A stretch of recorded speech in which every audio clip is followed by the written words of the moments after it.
G'day, I'm Grant Kincaid. Welcome to my channel, The Victorian.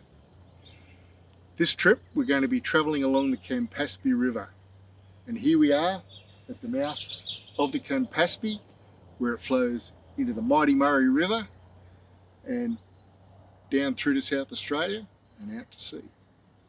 I hope you enjoy the trip. The mouth of the Campaspe River is in a nature reserve. From the junction you can follow a path along the Murray or a path along the Campaspe. The walk is a little over a kilometre and takes you to the Echuca Bridge. A walkway bridge crosses the Campaspe where you can follow the river trail on the western side of the river. The trail recrosses the river at Anstruther Street. Here we are at the Beechworth Bakery in Echuca on the Campaspe River deck, sitting here by the Campaspe River. We've got a beautiful Beechworth steak pie, a vanilla slice, and a chicken Caesar wrap.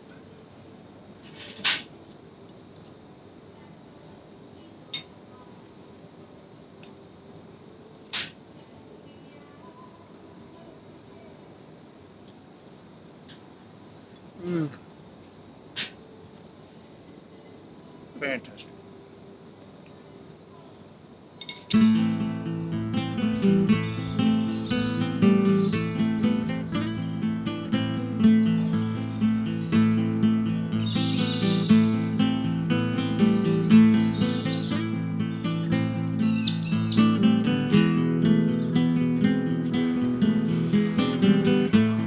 Historic old port of Echuca is a must-see. You can take a ride on a paddle steamer, take a look through the Discovery Centre, and become mesmerised watching a working steam engine and check out the old station and train.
Waranga Western Channel was completed in 1915. It distributes water for irrigation from the Waranga Basin.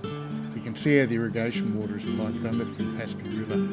One of the locals in Echuca bailed me up while I was there and told me the channels were initially built to provide transport down to Waranga. I don't know if there's any truth to it, but it's a pretty good story anyway. Rochester, or Rochi, is the first town you come to as you travel up the Campaspe towards the source. Rochester was first settled in the 1850s. The Shamrock Hotel, built in 1912, is the pub that really stands out.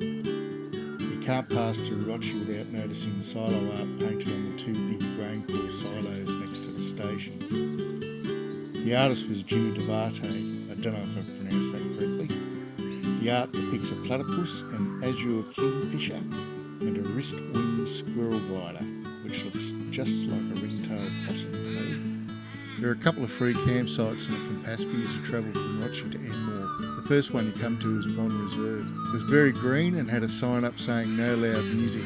Hastings was a big area. The river expanded almost into a lake here and was pretty nice. The next town you come to on the Campaspe is Elmore.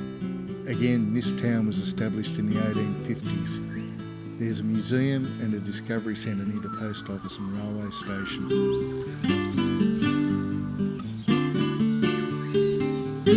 As you leave Elmore and head down towards Axedale, you pass a number of streamside reserves.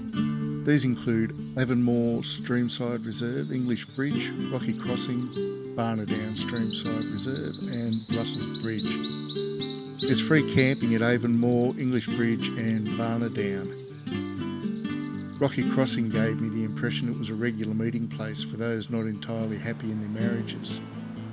At Russell Bridge on the northeastern side, a plaque commemorated a place where Burke and Wills camped on their expedition.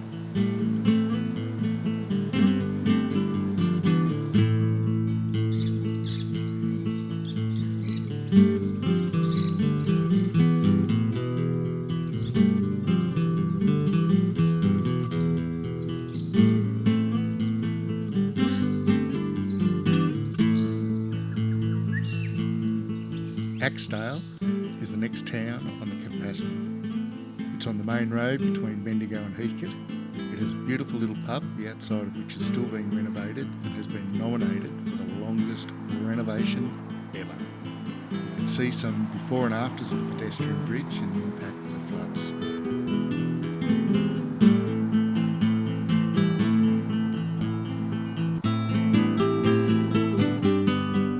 The Eppaloch Spillway was trashed shortly after this was filmed, and the road washed away in the floods.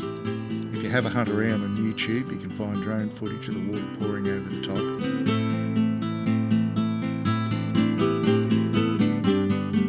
Lake Eppaloch. I think I'll just let the images speak for themselves.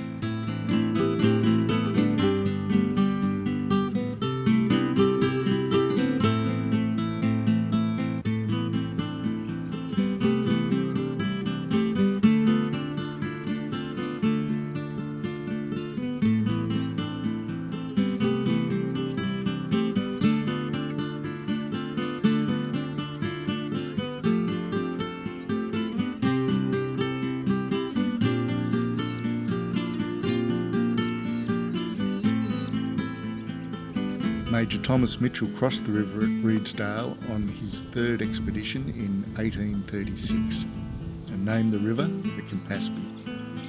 Redesdale was named after Captain Robert William Reed, who was boss of the police and militia and was in charge of collecting a tax from the miners, which ultimately resulted in the Echuca Rebellion. The bridge, built in 1867, opened to the public on the 23rd of January 1868 and is one of the oldest in Victoria. Barfold Geological Reserve runs for about 4 kilometres. It was created as a result of 4 or more lava flows which commenced 6 million years ago. As we continue on up the Campaspe past Barfold Gorge, we arrive at Turpins Falls. The falls drop 20 metres down into a pool. The walls are made of basalt.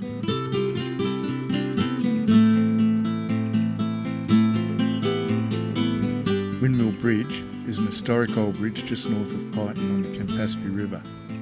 It was named for the view of a nearby windmill farm.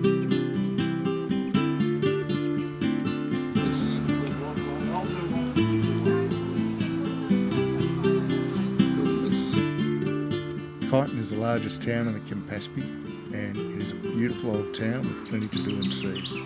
Well worth a day trip. Major Thomas Mitchell passed through here on his third expedition and crossed the river just below the Scalpel on Langley Street on the 30th September 1836. Kyneton shot up in the 1850s. Now if you're on the hunt for a meat pie and a vanilla slice, I can recommend the Country Cob Bakery on Mollison Street. They've won a truckload of awards for their meat pies and deservedly so. The Historical Botanical Gardens is where the Campaspe River water starts and follows the river right through town. When I filmed this, the river was quite high and a number of large logs were pulled into waterfalls along the way.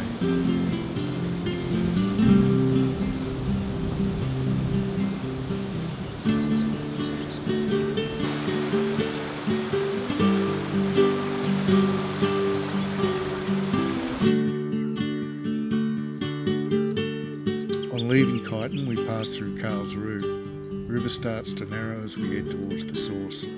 By the time we hit Dunbar Road, it is so narrow they didn't even bother building a bridge across it.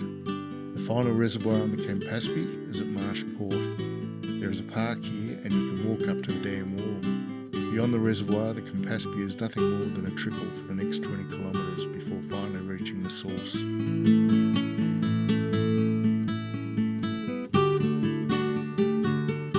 G'day. Well, we're almost at the end of our journey. And there's been a bit going on since I started filming this. In October 22, the east coast of Australia was hit with devastating, record-breaking floods, and the Campaspe River was no exception to that. So a lot of the footage that you've seen in this episode was filmed just prior to that flooding. Echuca, Rochester, all those places. I could have gone back and filmed some of those places after the floods, but I decided not to, particularly, like Rochester, people lost their homes and that sort of thing. So I just thought better to just show the river how it was and the townships how they were, and hopefully they'll get back to that one day. Echuca in particular has got a few issues. They put a levee right through the middle of town, saving half the people and sacrificing the rest. So whoever made that decision, I'm sure they must be ducking and weaving. I did put in a before and after at Axedale. I think I filmed there the pedestrian bridge in September 22. I filmed that. And then I came back in November after the floods and filmed it there, and you can see the difference and the body of water that must have gone through there. It's pretty apparent that it was significant. So anyway, hopefully you've had a good overview of the Campaspe River, and so without further ado, here we are at the source. According to the maps, I am standing right at the source of the Campaspe River. So there you go. So anyway, I hope you enjoyed the journey, and I hope we'll see you on the next one. Once I turn this off, I'll throw the drone up and give you a bit of an overview of where I'm at, and we'll see you on the next one.